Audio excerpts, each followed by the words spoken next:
खबरों में बने रहने के लिए बेल आइकॉन दबाइए और एबीपी न्यूज को सब्सक्राइब कीजिए।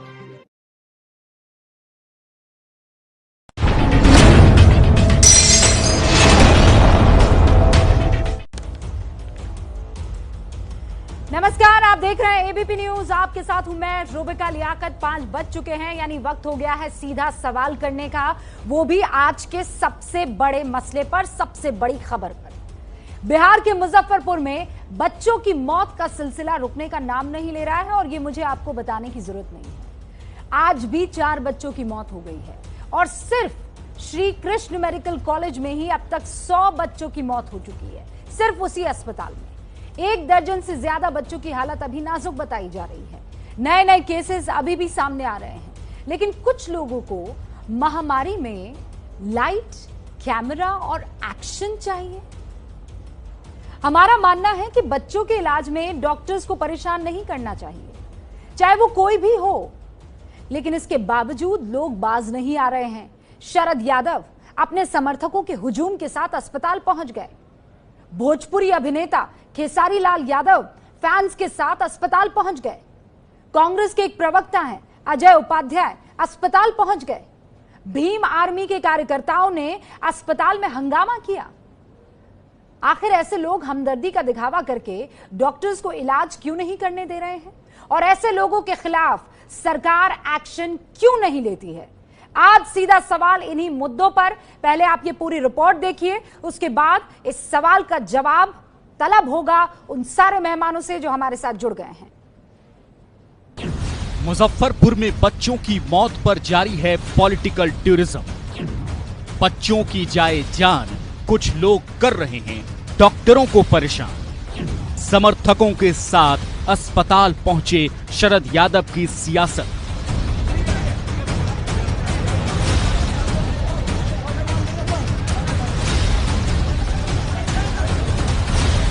मैं यहाँ बहुत सी चीजें नहीं जानता। मैं तो एक इंसान के नाते यहाँ आया हूँ और ये भी आपसे कहना चाहता हूँ कि मैंने कहा ये व्यवस्था का पूरी तरह से फेलोर है। भोजपुरी अभिनेता खेसारी लाल यादव भी समर्थकों के साथ आए।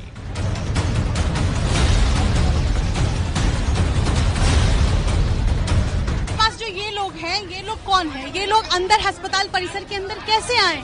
ये यहाँ के मरीज के लोग हैं, मैं अकेले आया हूँ, यहाँ मेरा कोई नहीं है। अस्पताल में भीम आर्मी के कार्यकर्ताओं ने भी हंगामा किया।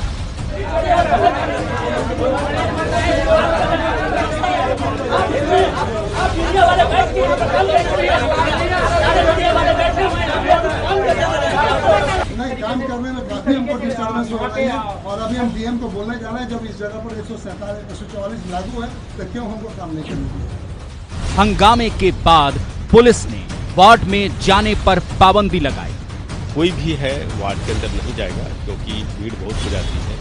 जैसे अभी खेसारी लाल अचानक आ गए और जितने भी मरीज के गार्जियन थे सभी लोग उनको देखने के लिए जमा होने लगे। अस्पताल के घुसपैठियों पर एक्शन कब?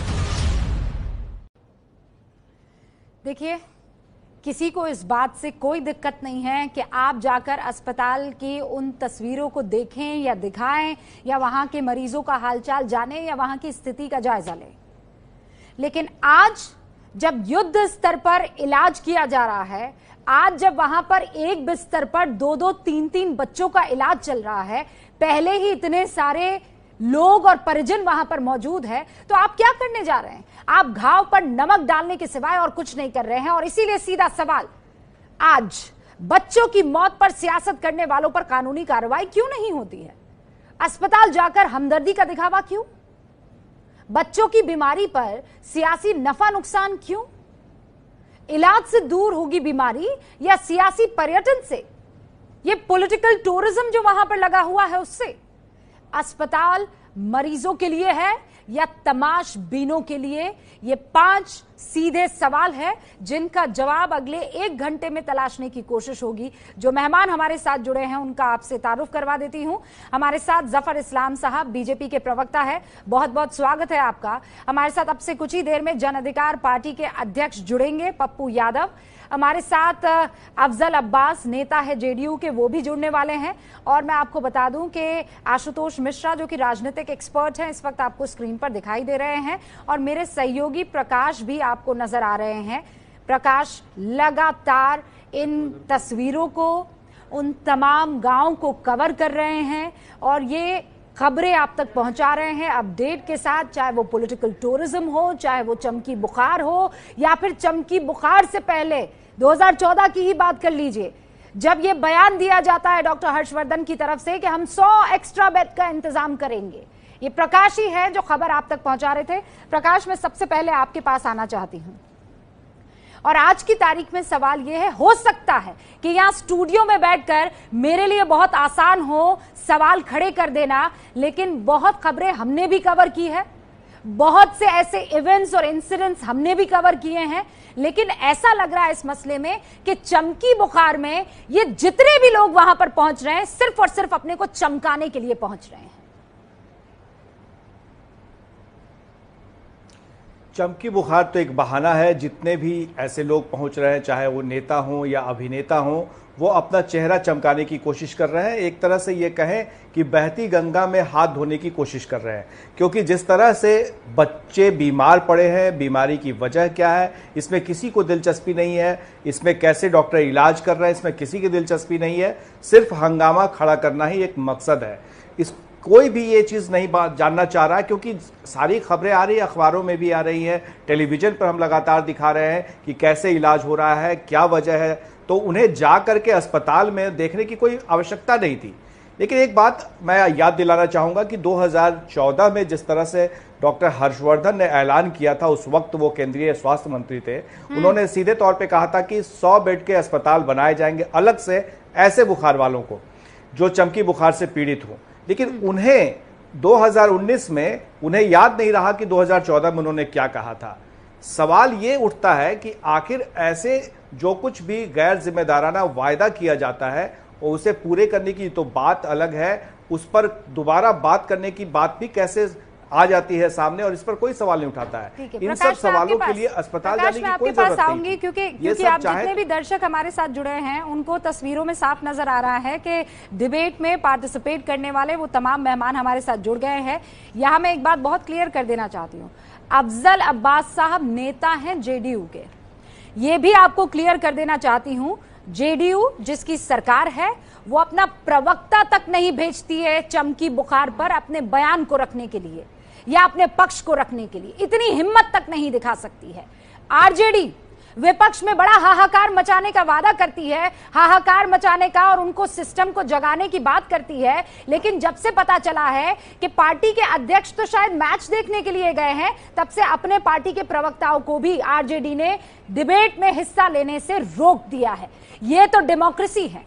ये वो लोग हैं जो परचम लहराने की बात करते हैं डेमोक्रेसी का, और जब बात आती है सवालों का जवाब देने के लिए तो अपना प्रवक्ता तक नहीं भेजते हैं। इसीलिए अफजल साहब, मैं आपका एक्स्ट्रा शुक्रिया अदा करूंगी कि आपने हिम्मत दिखाई है और डिबेट में आकर हिस्सा तो ले रहे हैं। और अब मैं शुरुआत इस डिबेट की आपसे करना चाहती हूं।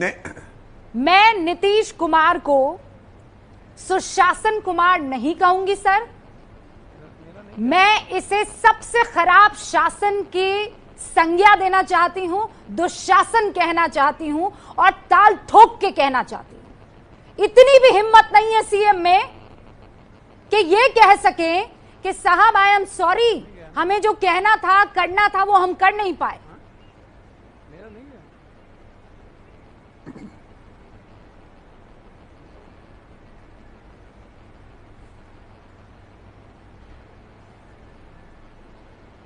जी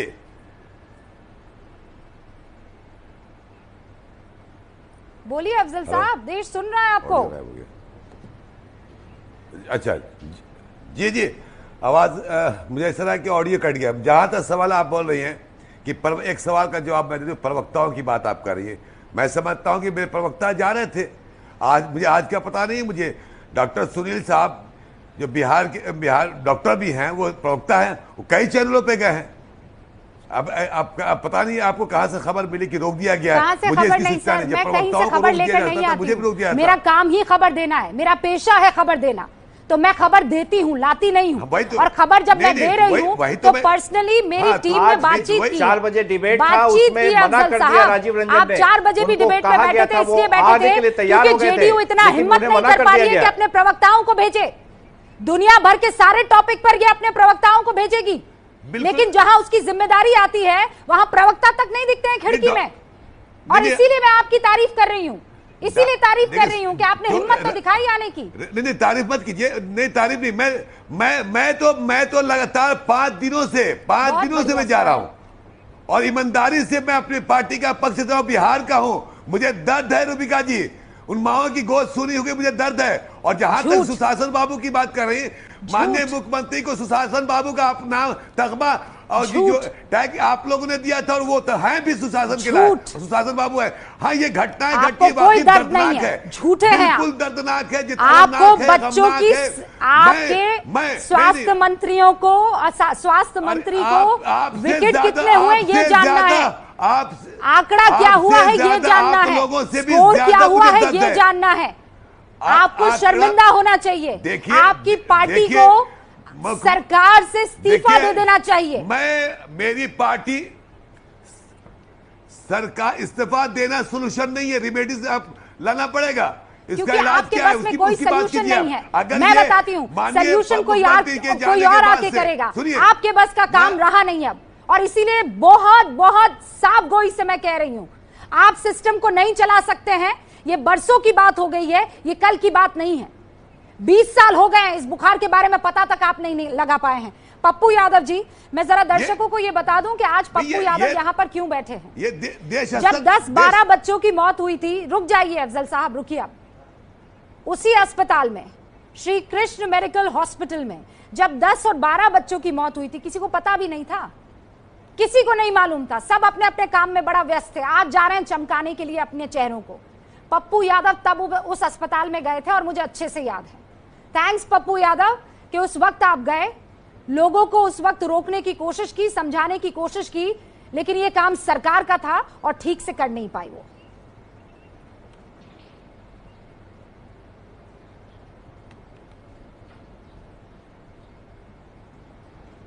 देखिए, पहले भी 5 साल लगातार हम इस सवाल को सदन में उठाते रहे हैं।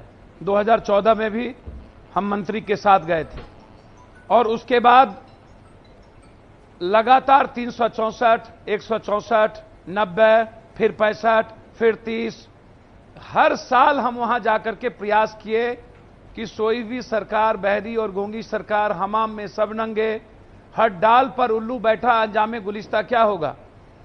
इस देश की परंपरा रही है, जब बाढ़ में लोग मरने लगते हैं, डूब जाते हैं, जब कोई घटना घटित हो जाती है, बुंदेलखंड, विदर्भ या कोई बड़ी घटना, तब सदन में यह डिबेट का इशू बनता है। जब बीच नदी में नाव डूबेगा तब हम रिसर्च की बात करेंगे, उसे बगल में लाने की बात नहीं करेंगे। और नियति भगवान पर छोड़ देते हैं हम इस देश को, क्योंकि लोगों को, नेताओं का मानना है कि इस देश के लोग भगवान धार्मिक आस्था पर जीते हैं, कि इसमें किसी का दोष नहीं है, सब ठीक है, नेता ठीक है, बाद में उनको 10 किलो चावल, 20 किलो आटा पहुंचा देते हैं, 4 लाख रुपया हम दे आएंगे, बच्चे मर गए, 2 लाख रुपया हम पहुंचा देंगे, मां की गोद सुनी हो गई, 2 सगे भाई मेरे सामने दम तोड़ दिया। मैं वहीं था, डॉक्टर साहब हमारे साथ थे, रात के 3 बजे से लेकर के 2 बजे दिन तक केजरीवाल हॉस्पिटल में बिजली नहीं थी, पंखा नहीं चल रहा था। हमने डॉक्टर साहब से पूछा, अरविंद कमेटी के लोग वहां गए थे, अरविंद ने कहा कि मैं 2 दिनों से आईसीयू की डिमांड कर रहा हूं, मैं जिस दवाई की जरूरत है उसके बारे में मैं बोल रहा हूं, मैं ट्रॉमा सेंटर के बारे में पूछ रहा हूं, मैं बेड के बारे में पूछ रहा हूं। एक बेड पर 4-4 लोग थे, नीचे में भी लोग थे, लोग त्राहिमाम बचा रहे थे, और डॉक्टर की कमेटी बेचारा बिल्कुल बेचारा बना हुआ था। उन्होंने कहा कि नर्स नहीं है, जफर इस्लाम साहब, ऐसे नर्स नहीं है, डॉक्टर क्या बात है। 10 मिनट उन्होंने कहा, उसके पूरा वीडियो है, 10 मिनट बीत गए जफर इस्लाम साहब। 20 दिनों तक कहाँ गई वो डबल इंजन की सरकार आपकी, कहाँ गई? 20 दिनों तक सत्ता पक्ष और विपक्ष नहीं होते। रूबिका जी, देखिए, मैं जो भी हुआ वहां पर और जो भी हालात है जिसके बारे में बार बार आप सभी लोग जिक्र कर रहे हैं, कोई मैं डिफेंड नहीं करूंगा और ना डिफेंड करने की कोशिश कर रहा हूं। मैं जरूर इतना कहूंगा कि कहीं ना कहीं कमी रही है, इस इंट्रोस्पेक्शन करना चाहिए। जितना आपको दुख है, जाहिर है हम सभी लोगों को दुख उतना ही है, लेकिन अकाउंटेबिलिटी भी हमारे साथ है, इसकी अकाउंटेबिलिटी भी होनी चाहिए। अगर इतने साल से मुख्यमंत्री रहे हैं, बच्चे नहीं मरे हैं भाई साहब, उनका दायित्व है, नेताओं का बच्चा नहीं मरा है। अच्छा भाई साहब, ये पूंजीपतियों का कॉर्पोरेट का बच्चा नहीं मरा। नहीं, आज कोई नहीं सुनेगा जफर इस्लाम 10 सालों से गरीब आज के आप बच्चे सुने, मर रहे हैं भाई आज साहब। आपको कोई नहीं सुनेगा। आपका नहीं, इसीलिए बहुत मैं कह रहा हूं, टाइम से आपको सुन सुबह रहा का है। जी, बहुत टाइम से आपको बहुत टाइम से आपको सुनते आ रहे हैं जफर इस्लाम साहब। मुजफ्फरपुर के एमपी क्या ज्ञान देते हैं, सामाजिक शास्त्र समझाने की कोशिश करते हैं जफर इस्लाम साहब। गरीबी, गांव, गंदगी हद करते हैं जफर इस्लाम साहब। सरकार थी, 15 साल से आपकी सरकार है। परिवारों के अरे आप पप्पू यादव वन जी सुन नेशन, लीजिए, वन इलेक्शन की बात कर रहे हैं। आपको हमारी आवाज नहीं सुनाई देगी, आप अपनी पूरा आवाज एमपी सुनाई भोज देगी। खाएगा। सुन लीजिए, अशोका होटल में बोलिएगा, मैं सुन सुनूंगा। गांव के बच्चे अरे के सुन गोद लीजिए, सुनी तो हो आप- गए। पूरा अशोका होटल में आज भोज का रसमंजरी काट या तो आप चिल्ला लीजिए, सबके बच्चे नहीं, कहीं या तो गोवा आप में चिल्ला डांस कर रहे हैं, लीजिए, कहीं डांस कर दोनों रहे में हैं। एक ही काम कर सकते हैं। अगर आप सुनना चाहते हैं तो मैं मुजफ्फरपुर बताऊंगा, गया और और अगर आप औरंगाबाद चिल्लाना के चाहते हैं पीरा को कौन देखेगा? आपको सुन लूंगा। आप जिनकी बातें कर रहे हैं, देश की हर जनता जानती है कि हम सर, उन्हीं लोग के मौतें रुक सपोर्ट गई में क्या? हैं, उन्हीं के सपोर्ट मौतें में रुक हम गई? हैं। आपको कितना सपोर्ट समर्थन प्राप्त है वो देख लिया हमने, ये भी मत बात कीजिए। गरीब लोगों का कितना समर्थन हमको प्राप्त है, हमको मालूम है, और हम उनकी चिंता करेंगे, करते हैं और करेंगे। लेकिन इस तरह की बात जो आप कह रहे हैं कि हमें गरीबों की चिंता नहीं है, ये गलत बात है। मैं कह रहा हूँ गरीबों के समर्थन का ये सिला दे रहे हैं आप कि गरीब के बच्चे मारे जा रहे हैं। इसमें गरीबों के बच्चे उतना ही जरा भी फूट रहा है जितना आपका फूट रहा है। ऐसा नहीं है पप्पू यादव जी, कि आपके दिल में कुछ अलग दर्द हो रहा है, हमारे दिल में अलग दर्द हो रहा है। हम सबों के दिल में एक ही दर्द है, लेकिन जो कमी रही है उस कमी को पूरी करना चाहिए। आपके दिल में कोई दर्द नहीं है। अगर आपके दिल में दर्द होता तो आप दर्द स्वास्थ्य वोट के मंत्री हिसाब से है। 2014 में जो ये वादा दर्द वोट करते के थे हिसाब से उसे 2 बदली साल है। में पूरा कर देते। आपको पता था कि ये ऐसी खतरनाक बीमारी है कि कभी भी आएगी, और जब आएगी तब हमारे बच्चों को लूट कर ले जाएगी। ऐसा नहीं है कि 100 के बाद आंकड़ा बंद हो गया हो। आप जानते हैं कि पिछले कई सालों में 200 पार गया है, 300 पार गया है आंकड़ा। जफर इस्लाम साहब, आज आप क्या अपने आप को डिफेंड करेंगे? 15 सालों से आपके प्रकाश, स्वास्थ्य मंत्री मैंने तो पहला स्टेप कहा, मैंने कहा मैं डिफेंड नहीं करूंगा। बिहार को परिवारों के बिहार साथ को वो हूं बहुत अच्छे से और जानते हैं उनके जफर साहब, बहुत अच्छे से जानते हैं। आपको जाने जुम्मा 8 दिन हुए होंगे। सुनिए प्रकाश से। प्रकाश, उन परिवार के साथ है जिन्होंने अपने बच्चे खोए। मैं तो कह रहा हूं मैं डिफेंड नहीं देखिए करूंगा। जफर साहब, एक सवाल का जवाब दे दीजिए सिर्फ आप कि 2014 में आप विपक्ष में थे, बीजेपी खिलाफ थी नीतीश कुमार के, आपने जो वादे किए वो भूल गए, और 2019 में जब फिर से साथ में आप इनके साथ आते हैं तो फिर से वही रिपीट करते हैं उस वादे को। आपको लगा कि जनता याद नहीं रखती है, आपको नहीं लगता है? आप कह रहे थे कि गरीबों का वोट मिला है, समर्थन मिला है। समर्थन इसीलिए मिला था कि गरीब के बच्चे खत्म हो जाए, और आप वादा खिलाफी करते रहे और आपसे कोई सवाल भी न पूछे। मैं क्या कह रहा हूँ, एक बार आप कान खोल के सुनिएगा तो आपको लगेगा मैं आपकी बात कह रहा हूँ, आपके दिल की बात कह रहा हूँ। मैं सिर्फ इतना कह रहा हूँ, पाकिस्तान हिंदुस्तान के नाम पर समर्थन मिला। मैं नहीं कह रहा हूँ नहीं समर्थन मिला, देख रही है, सुन रही है। बालाकोट के नाम पर, दिल हमारा भी गरीबों के नाम पर नहीं मिला। लेकिन हम गरीबों के ही वजह से यहाँ पर है, और गरीबों की हमारी पार्टी का फिलॉसफी है, हमारी पार्टी का फिलॉसफी यही है, गरीबों का उत्थान करना, गरीबों का ध्यान देना, उनकी समृद्धि के लिए काम करना, ये हमारा वचन है और हम उसी दिशा में काम करते हैं। लेकिन इस वक्त तो ये जो वादा किया था आपने उसको क्यों नहीं पूरा किया? होना चाहिए जो 2019 में वही वादा। आप सुनिए, एक सेकंड जफर इस्लाम साहब, पप्पू यादव साहब रोक रही हो, एक सेकंड। प्रकाश, एक सेकंड आपको भी रोक रही हूं। रुकिए। अफजल अब्बास और आशुतोष मिश्रा। जफर इस्लाम साहब, जफर इस्लाम साहब, आज नहीं हो पाएगा जो आप करने की कोशिश कर रहे हैं, ये सिर्फ ड्रामा कहलाएगा जो आज आप अपने 1 2 3 लाइन में कहने की कोशिश कर रहे हैं कि ये सरकार गरीबों की सरकार है। अगर गरीबों की सरकार है तो फिर चाहे वो समस्तीपुर हो, वैशाली हो, सीतामढ़ी हो, शिवहर हो, मुजफ्फरपुर हो, यहां के गरीब तबकों से आ रहे ये बच्चे इस अजीब और गरीब बुखार की बलि नहीं चढ़ते। आप गरीबों की सरकार होते तो आपके स्वास्थ्य मंत्री झूठा वादा नहीं करते। अगर आप गरीबों की सरकार होते तो आज नीतीश कुमार को जवाब तलब करने के लिए बुलाते। और आप क्यों तलब करेंगे? आप भी उसमें भागीदारी है। कहां गई वो डबल इंजन आपकी? कहां गई डबल इंजन? अब जरा मैं जवाब दे दूं। रुबाइका जी, आपने सवाल किया है, लोगों के लिए आप जवाब सुन लीजिए। देखिए, मैं कह रहा हूं कि आपकी बातें मैं बिल्कुल कोई बात पे आज तर्क नहीं दे रहा हूं, कोई कुतर्क नहीं। मैं सिर्फ इतना कह रहा हूं कि रिस्पॉन्सिबिलिटी फिक्स होनी चाहिए। मुख्यमंत्री 15 साल से है, उनकी निगरानी में सरकार चल रही थी। बिहार में तो उनकी रिस्पॉन्सिबिलिटी होती है, लेकिन इस वक्त प्राथमिकता क्या है रुबैका जी, पप्पू यादव जी? इस बार प्राथमिकता है कि चिकित्सा सेंटर में जो बच्चों को चाहिए, प्राथमिकता है कि वो प्रायोरिटाइज करें, उन पे अटेंशन ज्यादा दे। वादा खिलाफी के लिए आप माफी मांग रहे हैं या नहीं? लेकिन अभी क्या अकाउंटेबिलिटी फिक्स करने का टाइम है? इस वक्त क्राइसिस का टाइम है। हम उन बच्चों के परिवारजन के साथ शरद यादव क्या कर रहे हैं वहां पर? हमारा दर्द, किसने कहा पॉलिटिकल टूरिज्म करने के लिए? किसने कहा? रोक देते ना शरद यादव को, जवाब दीजिए। ज्यादा उसको देंगे, जवाब दीजिए ना, बातों को नहीं देंगे। इसलिए और ये लू के बारे में, लू का जायजा लेने के लिए हवाई दौरा कौन करता है?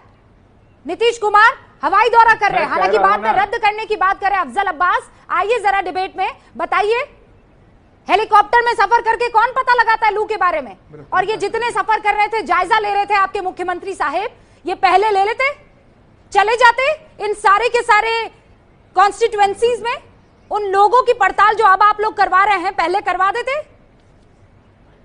शरद यादव को आज पता लगता है कि मैं इंसान हूं और मैं अस्पताल में जाना चाहता हूं। मैं गरीब बच्चों को ऐसे रोते बिलखते नहीं देख सकता। उफ, गजब का ड्रामा। यही ड्रामा मैं कहना चाह रहा हूं। सडनली कभी कहरे लाई है। 2013 में छपरा में हुआ ट्रेजेडी हुई थी, कई बच्चे मारे गए थे। फिर मैं आपके पास आ रही हूं। हाँ, फरमाइए अफजल अब्बास साहब। आप देखिए, ये बिल्कुल है, बिल्कुल मुजफ्फरपुर के जो ईशान है और इसको औरंगाबाद और लू का सिमत जोड़िए। कहरे इलाही एक तरह से कहा जा सकता है, इसलिए कि सडनली मुझे पता नहीं है कि आपको भी पता नहीं है कि एक बैग जो 50 डिग्री गर्मी बढ़ जाएगी, तो जाहिर सी बात जो लू से लोग मरे हैं तो हमारा काम बनता है नहीं जाए हम। मुख्यमंत्री अगर नहीं जाते हैं तो भी इल्जाम, जाते हैं तो भी क्यों चले गए, हवाई जहाज से क्यों जा रहे, पैदल क्यों नहीं जा रहे? ये सवाल नहीं, सवाल ये कि बिहार के 11 करोड़ जनता की जिम्मेदारी हमारे नेता की है।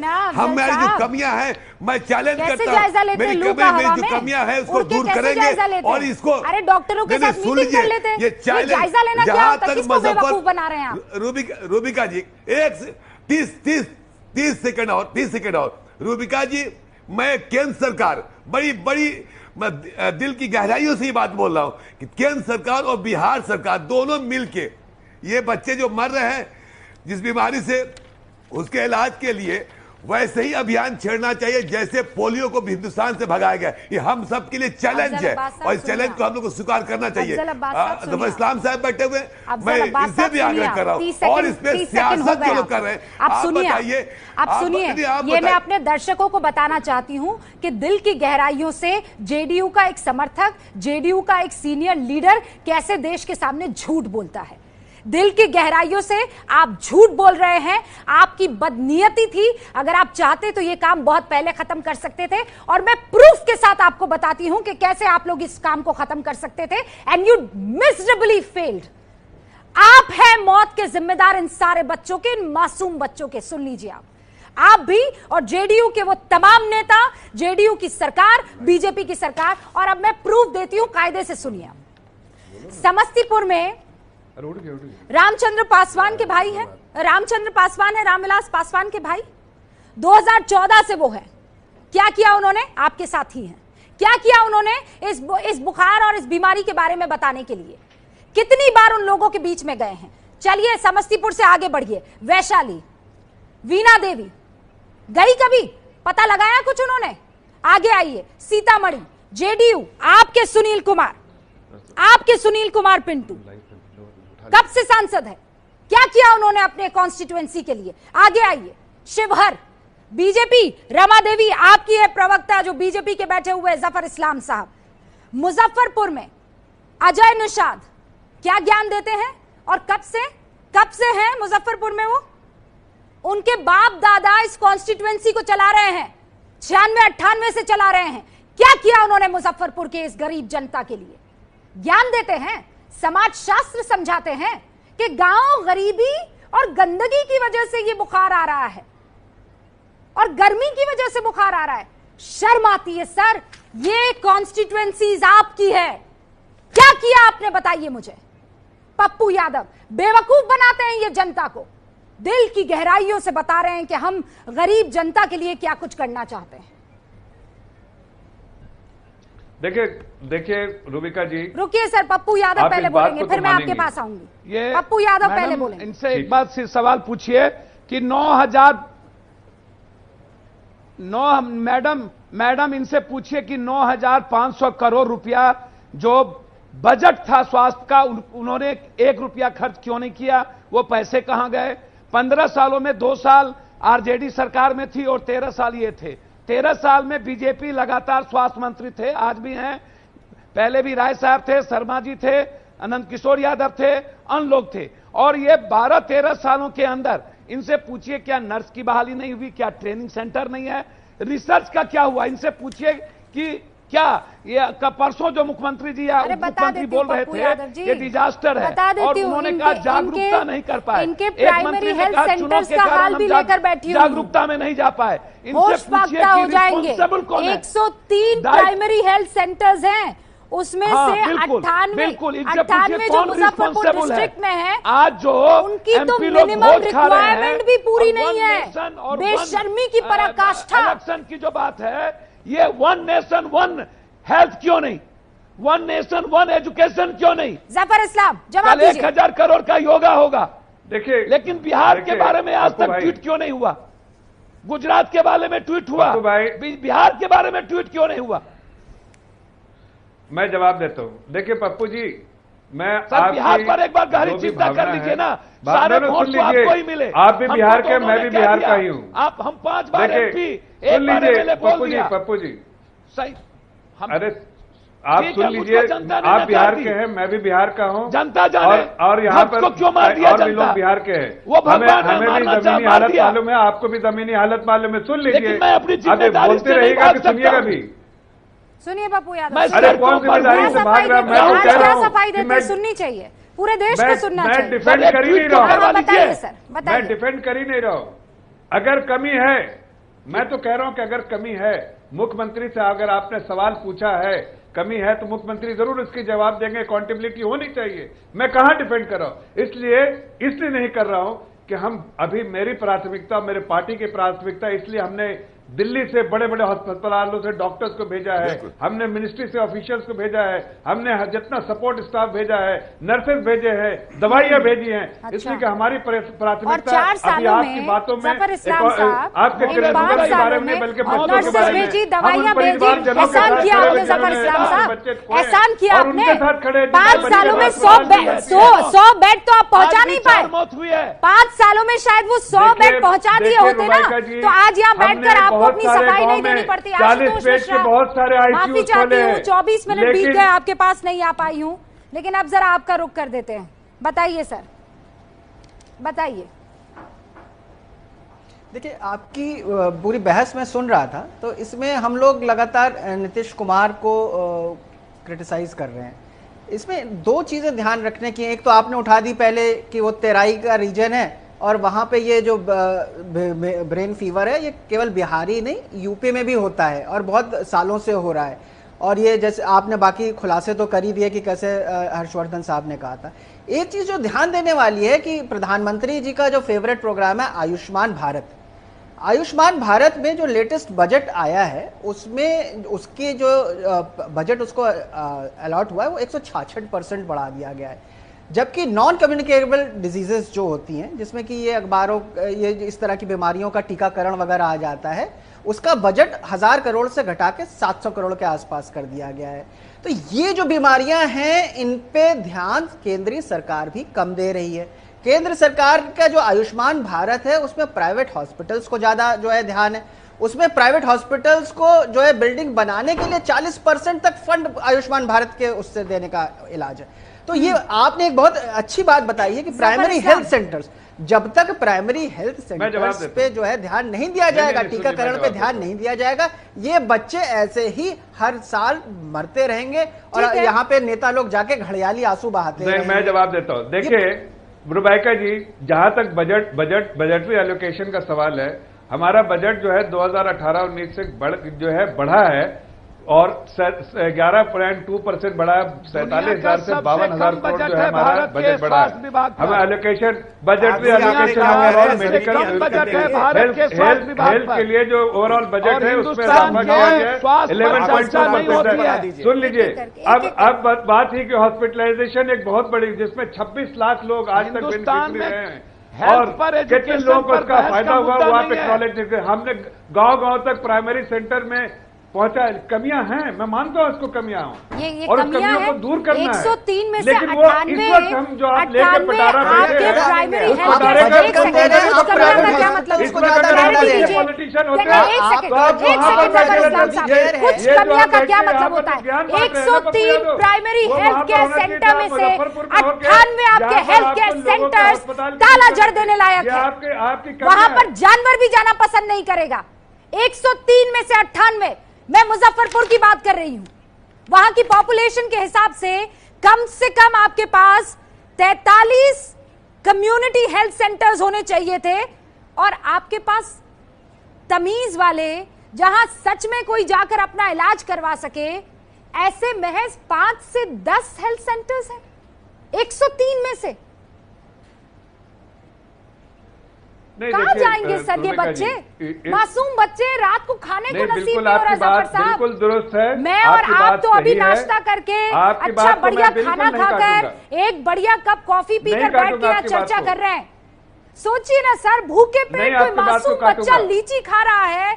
बिल्कुल आपकी बातों में, उसके माँ बाप को समझ नहीं आ रहा है। सर मेरा 3 साल का बच्चा है जफर इस्लाम साहब, मेरे हाथ पांव कांप जाते हैं ये सोचकर कि कल को अचानक ये ऐसे चमकी की तरह इसको बुखार आए और मैं उसे दर दर लेकर घूमती रहूं और मुझे कोई ना मिले। देखिए, समझ में ना आए कि ये बुखार क्या है।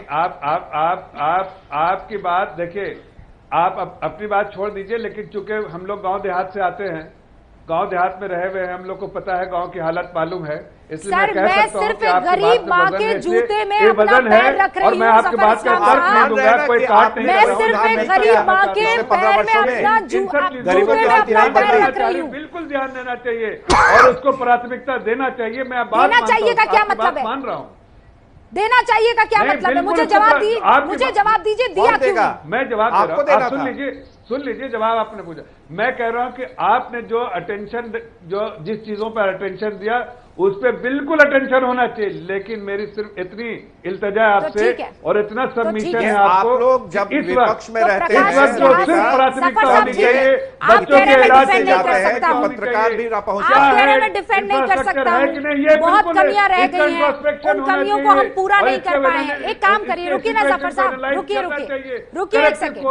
नहीं तो ऐसा कीजिए ना सर, तो जेडीयू और बीजेपी ये मान रही है कि जो होना चाहिए था वो नहीं हुआ, कमियां रह गई, तो अब आप लोग क्यों कुर्सी का मजा ले रहे हैं?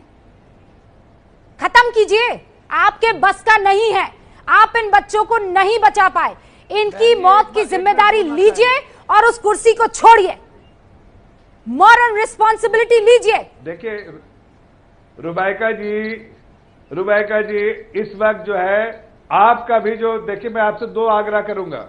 पहली आग्रह कि जो प्राथमिकता अभी होनी चाहिए उन परिवारजनों के जिनके बच्चे बीमार हो, वो प्राथमिकता आप भी प्राथमिकता बनाइए। और दूसरी बात मैं आपसे अर्ज करूंगा, अगर एक सेंसिबल चैनल के एक सेंसिबल एंकर हैं तो मैं आपसे प्रार्थना करूंगा कि कम से कम ये जो बच्चे बहुत सारे बच्चों की मौत इसलिए हुई कि घर पे इलाज कर रहे थे, वो घर पे इलाज ना करें। ये थोड़ा आप भी इस कैंपेन में हाथ बटाइए कि वो जाके अस्पताल आए कि देखिए, ये जागरूकता किसको फैलाना था? आप छोटा सा एक बैग टेस्ट 2014 में आ जाते ना आप एबीपी न्यूज के पास, 2014 से 2019 का टाइम था ना आपके पास, आते ना अवेयरनेस के लिए, बनाते बड़े बड़े प्रोग्राम, ऐप तैयार करते ना सर। किसी ने रोका था आपको? प्रकाश से पूछिए, बिल्कुल 2013 में क्या है, 2013 से लेकर 2017 तक जब आप विरोध में थे तो किसी घटना स्थल पर आप इतनी तेजी से पहुंचते थे कि जैसे लगता था कि पत्रकार भी न पहुंच पाए। लेकिन आज जब आपसे सवाल पूछा जा रहा है तो आप कह रहे हैं कि आप हेल्पलेस थे, आप कुछ नहीं कर सकते थे। उन पे थोड़ा ध्यान दिया जा सके। जफर साहब, प्रकाश जो मौत हुई है जिसका हमें बहुत दुख है, हर मुद्दे को बहुत बारीकी से जानते, सुनिए ना सर। प्रकाश कुछ सवाल पूछ रहे हैं, मेरे डिबेट की भी कुछ प्राथमिकताएं हैं। जफर साहब, आप सुनिए आप क्या कह रहे हैं। प्रकाश जी पूछिए कि एक सब जब आप विरोध में रहते हैं तब आप जिस गति से घटनास्थल पर पहुंचते हैं, सुशील मोदी इतनी तेजी से पहुंचते हैं जैसे लगता है कि पता नहीं क्या हो गया हो। और अब जब उनके शासन हो गए, सरकार में वो आ गए तो खिकी बन जाती है, तब वो पीछे पीछे घूमते हैं। कोई क्रिकेट मैच का स्कोर पूछता है, कोई बैंकर्स की मीटिंग करता है। प्राथमिकता आपके पास क्या है? क्या है कोई प्राथमिकता जो आप ये टीवी डिबेट में कह रहे हैं, ये शो पे कह रहे हैं कि हमारी प्राथमिकता वो होनी चाहिए? आपके मंत्री, डिप्टी सीएम क्या प्राथमिकता ले रहे हैं? किस तरह की मीटिंग कर रहे हैं? स्वागत समारोह में जा रहे हैं? प्रकाश जी जवाब दे दूं, पर आप जवाब देते। देखिए, बहुत बहुत इंपॉर्टेंट बात जो कह रहा हूं, ध्यान से सुनिएगा। इस वक्त वहां पर ना तो सुशील मोदी की जरूरत है, ना तो XYZ को किसी जरूरत है। इस वक्त जरूरत है डॉक्टर्स की, नर्सेस की, दवाइयों की, सुविधाओं की।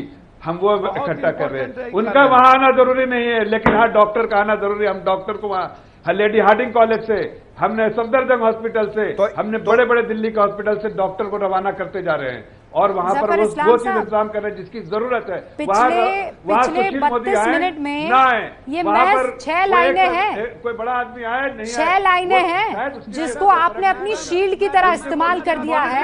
और इन 6 लाइनों में सबसे मजबूत शब्द जिसको आप अपनी ढाल बना रहे हैं वो है प्राथमिकता।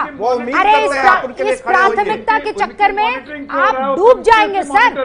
प्राथमिकता अगर आपकी चिकित्सा होती, प्राथमिकता इन गरीब बच्चों को बचाना होता तो फिर आप झूठे वादे नहीं करते 2014 में। 2017 के बाद सच में कुछ काम कर लेते। फिर दिला दूं आपको याद कौन कौन सी कॉन्स्टिट्यूएंसी आपके पास और आपके साथियों के पास है, और आपने कुछ भी नहीं किया। एलजेपी के साहिबजादे गोवा में घूम रहे हैं, उनके आसपास की सारी कॉन्स्टिट्यूएंसीज उन्हीं के परिवार की है ना। पप्पू यादव तो ये मंत्री बने हैं क्यों?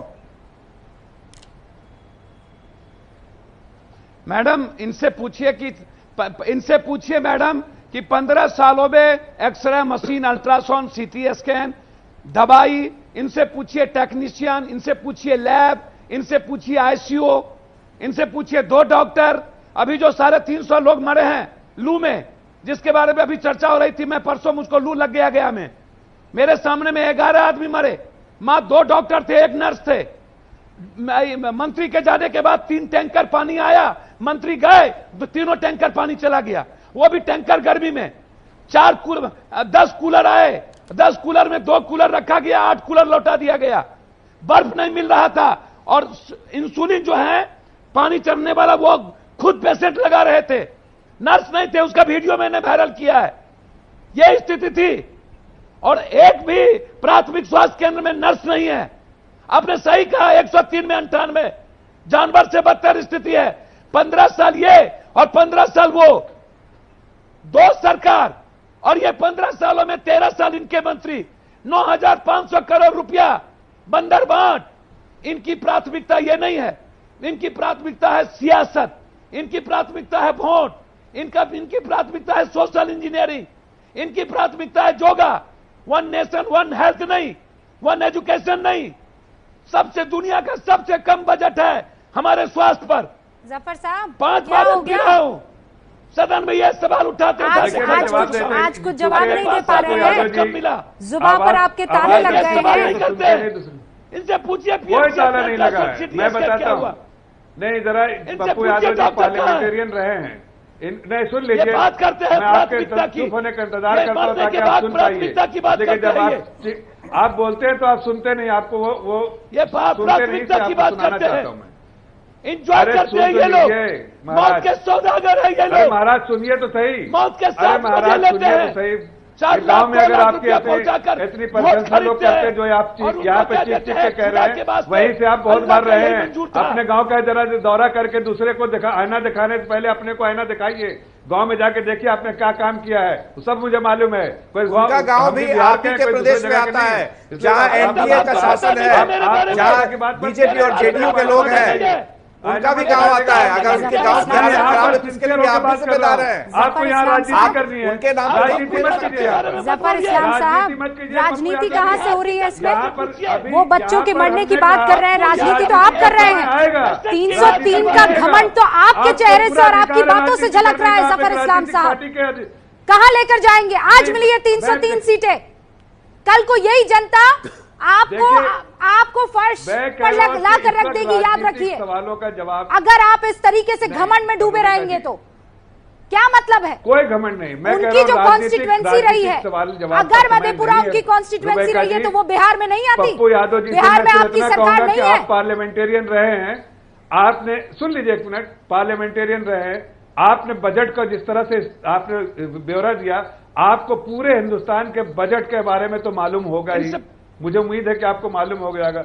आपको मालूम है कि सरकार के पास कितना बजट बांटने के लिए और कितना उसके हाथ बंधे हुए हैं, कितने पैसे देने के लिए और कितना नहीं देने के लिए आपको पता ही होगा।